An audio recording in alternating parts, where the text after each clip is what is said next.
Well, today's a special day because we're going to be talking about a subject that a lot of us have a lot of difficulty with. And why do we? I don't know. I sometimes struggle with it as well. Our topic today is forgiveness. And I want to share some highlights about forgiveness, of some of the myths about forgiveness, and I want to share what forgiveness is and what it is not. So right off the bat, forgiveness is an act of love. It's an act of mercy. It's an act of grace. And if those three words, love, mercy, and grace, ring any bells with you, we're intending them to do. Because, forgiveness is that decision, or forgiveness is exactly what God did for us. He forgave us. He forgave me. And so I had to, a long, long time ago, I had to learn that, forgiveness was my part as well before I could forgive someone else and to share that with them. But that's a decision that we also have to make. It's not a process. It's a decision to where, we're not supposed to hold something against one another or another person, despite of what that person may have done to me or to you or whatever. Okay? But we can't do it alone. We can't do this forgiveness piece alone. It's not a feeling. It's not forgetting, even though sometimes we have that myth that we think that, well, if I forgive, I have to forget. Totally, totally untrue. Okay? But it's also not excusing. It's not making excuses for that event. God commands us to forgive in Ephesians 4:31 and 32. Forgiveness is a choice to do what others do, what we do for others, what God did for us. So, if we don't make that choice to forgive, then what's going to happen next time when we expect God to forgive us for something that we've done? Okay? We've got to remember, okay, that there's a whole bunch of myths or a whole bunch of untruths about forgiveness. Okay? We sometimes think that forgiveness requires an apology. No, not at all. Okay? We also sometimes think that it's instantaneous. It's something that happens right now. No, forgiveness sometimes can take many, many months. It can take weeks. It can take years for us to fully understand the ramifications of forgiveness. Okay? It means we don't have to like that person either. It means, when we forgive the person, it doesn't mean that we have to go and recreate a relationship with that person. Not at all. Okay? Does it also mean that you're giving up the opportunity to seek justice? No, not at all. Forgiveness and justice are two separate entities, two separate events, and two separate acts. Does it require us to confront that person? No, not at all.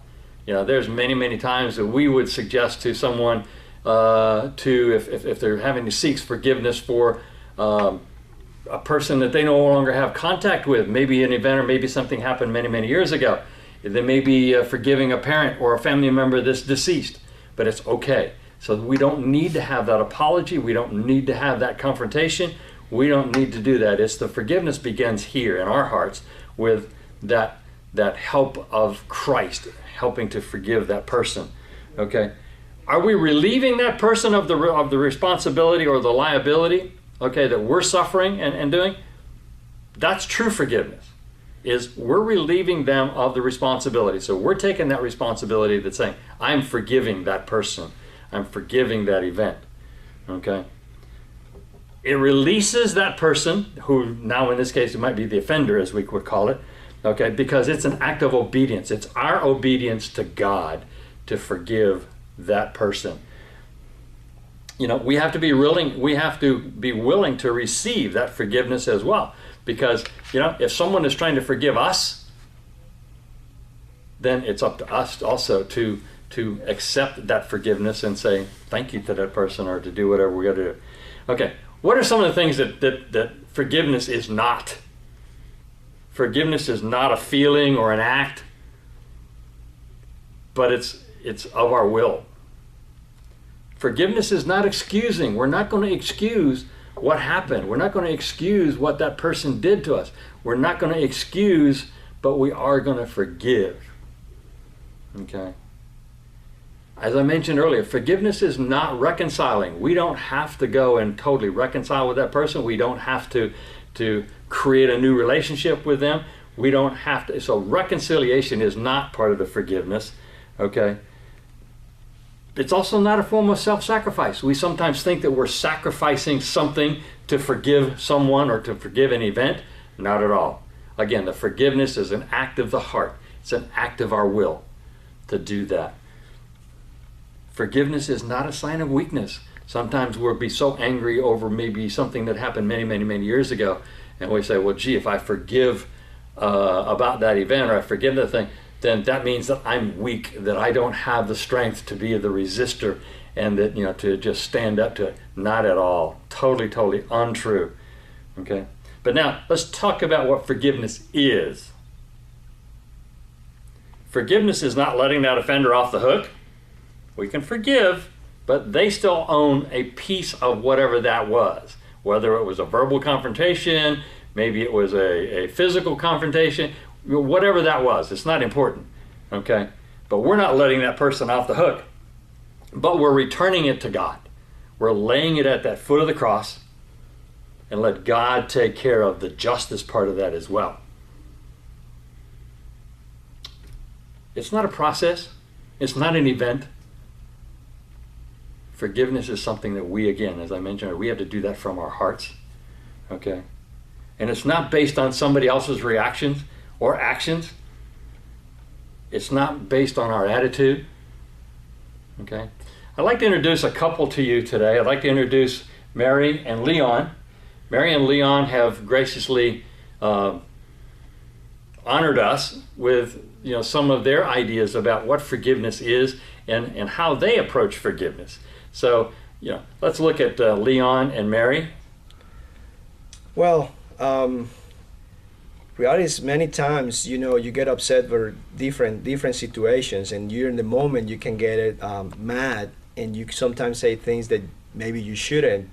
And when you realize that that wasn't the most, appropriate way of saying, and you start looking really at what the situation was, it's when you realize that it's really not that important, or maybe it wasn't that big of a deal. But the key, I think, is to look inside and look exactly at what the situation is and what is causing the relationship. And when you do that, basically, you start, most of the time, you figure out that it's not that big of a deal, and you look at what is more important in that relationship is to keep, the couple together and the team together. And when you pray and you look for, enlightenment from the Holy Spirit, and then you realize that it's not that hard to forgive. Most of the time what I try to do is, again, look at what the deal is and look at what the consequences are of me being upset with the person I want to forgive. And then most of the time I just kind of forget about it and move forward and go for a new kind of situation. Well, I think that when there is a conflict, there obviously has to be two parties in the conflict. You find ownership in that conflict because if the two parties were if there were not two parties, you wouldn't have a part in it. And I think that when there, at a time when I've had to fess up to my portion of it,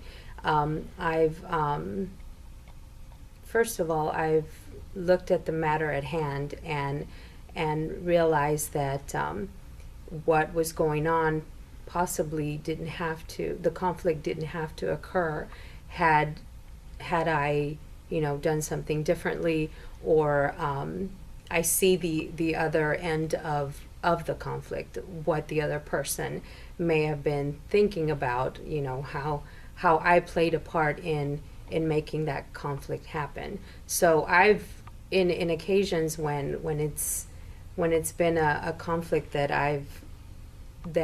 either I participated in, or maybe even started the conflict, I look at especially spiritually, I look at how Jesus has forgiven us wholeheartedly without us having to deserve it. And I think sometimes when there's a conflict, I go back and think about, that's a genuine forgiveness, because you have to see within yourself that does this conflict really matter? Is it